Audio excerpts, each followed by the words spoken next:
So morning all, welcome to the morning after show, the morning after the night before. Newcastle, unsurprisingly, go down 2-0 at Villa Park. Goal scorers Danny Ings and is it Mohamed El Ghazi? So, the video before I did the starting lineup. I was encouraged to see Fabian Schär and Jamal Lascelles back in the lineup. We stuck with the same sort of 5-3-2, 3-5-2 formation. Not great to see Joe Willock back in the side. Obviously, I half expected Jack Hendrick to start, but it was good to see that he stuck with Joe Willock as soon as he was available. Willock looked bright. The bits I saw of the game, well, I saw most of the first half, and then bits and pieces of the second, but Willock looked bright, he looked enthusiastic, and it was great to see. And then obviously Wilson and ASM up top. Frustrating. I mean, from a defensive point of view, we conceded 2 goals away, and every football fan in the world would rather concede 2 goals away than 4 at home. So that's an improvement. However, there's certain players that I saw are clearly not up to the task. Not up to the task in the positions they've been played in. Let's go to the Danny Ings goal. All right, the defending could have been better, stopping the ball in, but wow, fuck me, wow. I mean, you see overhead kicks and bicycle kicks, not regularly, but we see at least 2 or 3 a season. But that was special. That was like the Peter Crouch one. Remember the Peter Crouch one when he played for Liverpool? I think it was in the Champions League. And then Zaki, remember him? He used to play for Wigan. He scored one against Liverpool as well. That was really good. But I think it helped that the ball went into the corner. It was just everything about it. The goalkeeper's route to the spot. It just looked great. That at the whole end, I think. So yeah, you can't criticise anyone for that. Really, it was just congrats, Danny Ings. What a fucking goal that was! Unbelievable. What a astute signing he's turned out to be. No surprise there because he was ripping up at Southampton. The penalty, fucking hell. And the commentators, his arms are in an unnatural position. Well, what is the natural position? You know, he wasn't trying to block. He was, when you're leaning or lunging to get the ball with your foot or block it with your leg or your knee, whatever, your arms, I know that the defenders are meant to, textbook are encouraged to put their arms behind the back or keep them down by the side. But, you know, when you're reaching for something, your arms are up in the air, aren't they, like that? You know, it's, fucking hell, it was just a little bit, it was unfortunate, wasn't it?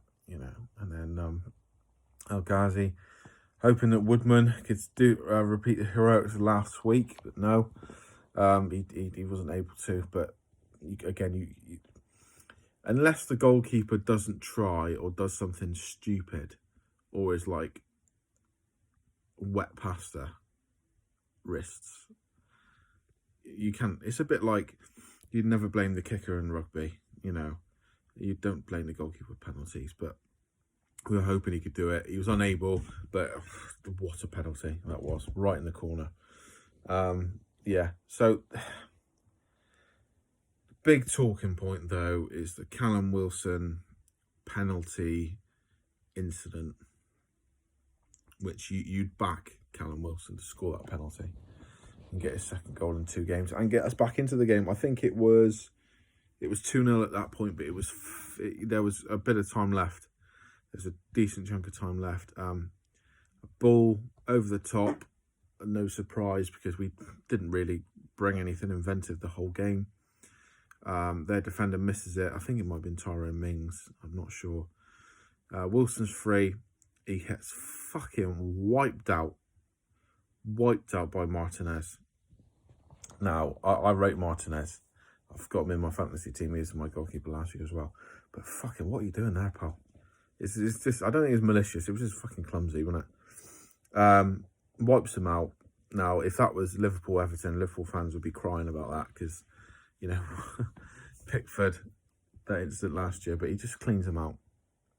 And dead set for a penalty. Wilson's got the ball in his hands, but VAR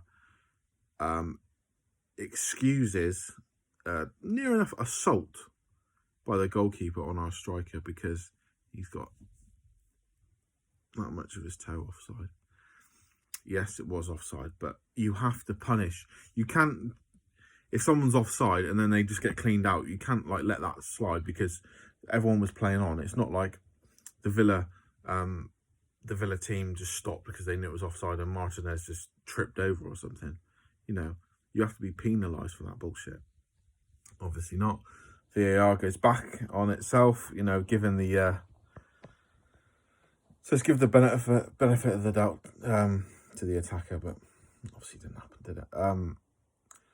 So there's a few things I want to pick up on, and one is something that's a recurring theme in every game we play, every single game, probably every game I've seen in the Steve Bruce era, possibly in the Rafa era as well. So we pass the ball back to the defenders, and this is more prominent since we've gone for the 3 at the back or 5 at the back, whatever, the 3 centre backs. And they're so slow passing from the left to the middle to the right, or the right to the middle to the left. They're so slow. We get closed down so early that the only thing the right centre back or left centre back can do is punt it forward. There's no playing through the lines. It's very rare.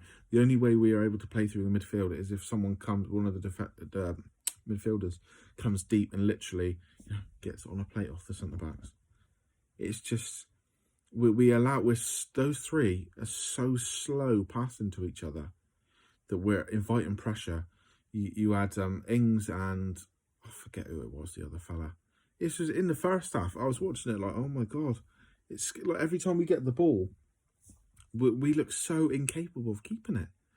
And has that got anything to do with coaching? I mean, of course it does, but you think these professional footballers, surely they know how to receive the ball, control the ball, look up, pass, all in like quick time. You know, I'm not saying we should be, you know, prime Barcelona or like the Arsenal, you know, they used to pass it so quickly, so smoothly, 1-2 touch, but like it's get the ball, like looking at it, trap it, have a look up, look around, think about it, right, pass. And there's no disguise. I'm not saying Fernandes, Lascelles and Share, you can say, because passing is one of his strengths.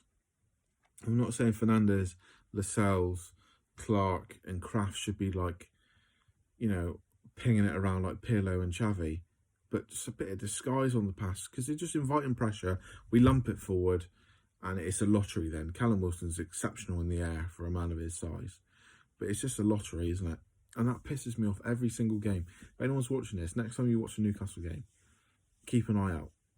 Because every time the ball goes backwards, it's got to be lumped forward. There's no way of passing through the lines because we just get put under pressure. So, and the last defender's like, shit, got to get rid of it. Jacob Murphy, again, I think he's been found out defensively. I always stick up for Jacob Murphy because I think he's a cracking player. But I think his days at right wing back are becoming, you know, what he offers going forward doesn't, unfortunately, I don't think it's enough to cover his defensive frailties because we're not playing teams who we're going to dominate in possession enough for his attacking flair at right wing back to become prominent enough. You know, it's always like in broken play. I thought Matt Ritchie was a bit better. I thought Lascelles was unfortunate with the penalty, but I thought he was okay. But by and large, just what a just flat performance. And Southampton are playing United later on, and I'm hoping, praying for Man U to smash them to bits because, you know, if they get any sort of result and any sort of little bit of confidence, I mean, there's no reason for Southampton's confidence to be on a low because we're only 1 game in for them. You know, but if they get any sort of bounce off playing United, we're looking at trouble, and we've got Man United on the horizon, I believe, as well. So it's just like Callum. To be fair, Callum Wilson, he gets a lot of rub from all the Newcastle fans, rightly so. But he had that chance, didn't he, in the first half? He goes in on goal. He doesn't scuff it. He doesn't do a Joe Linton and like kicks it with his right and it comes off his left. He looks confident and he just gets it wrong, just wayward. Would that have affected the game? We would have gone 1-up. Villa probably would have come back even sooner. But you never know. It would have been nice to see Callum Wilson score. Miggy Almiron, there's two things I wanted to pick up on mainly. The first was the defence thing, and the second was Miggy Almiron. Now, I've said ever since he signed, ever since I've been doing these videos, which is the 3rd season now, he is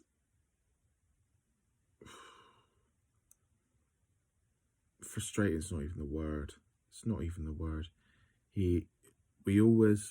I always praise him for his application, for his enthusiasm, his work rate, which is all great.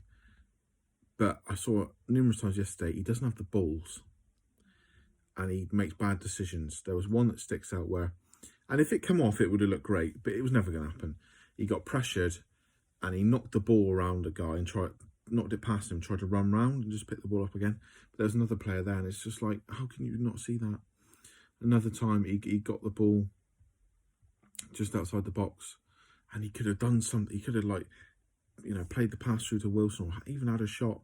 I was glad he didn't shoot because 95 times out of 100 his shots are, my 2-year-old daughter could shoot harder than he does. They're lame, they're flaccid, limp, and just roll towards a goalkeeper, useless. But he does it the odd banger. And he just sort of like, oh, give it to someone else. It's just like, no, take a bit of ownership. We paid £24 million for you. Out of our 3 midfielders, you're meant to be our most creative midfield player. Which just leads me on to my last point. I was fucking sick of this, thinking about it. But we looked positive because we had the 3 centre-backs. We had Hayden, the commentator picked up on this as well, which I was glad about.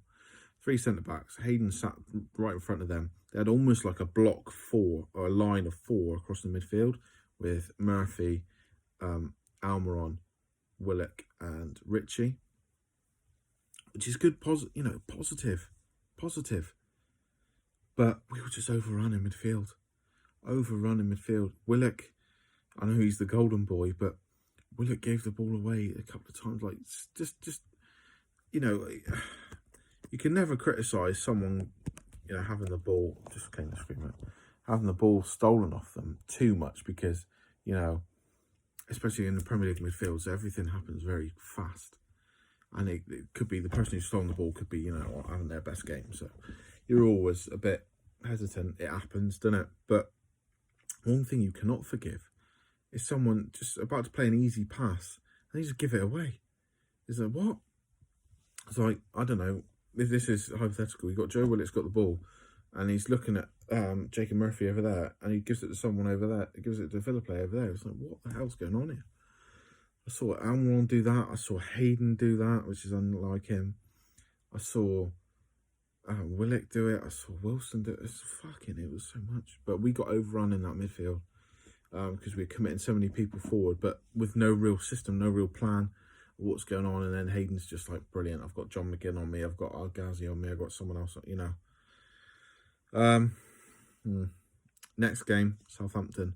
We have a decent record against Southampton. Last season, Last season, we beat them at St James's Park. Was it St James's Park? That was the 3-2 game when we had like 4 players left on the pitch. Then I think we lost them 2-0 in a very similar performance to last night's actually, or yesterday's. And then the season before, we beat them home and away, I believe. So, yeah, hopefully, man, you can do us a favour and smash Southampton to bits. And we shall see. But thanks for watching. Toon.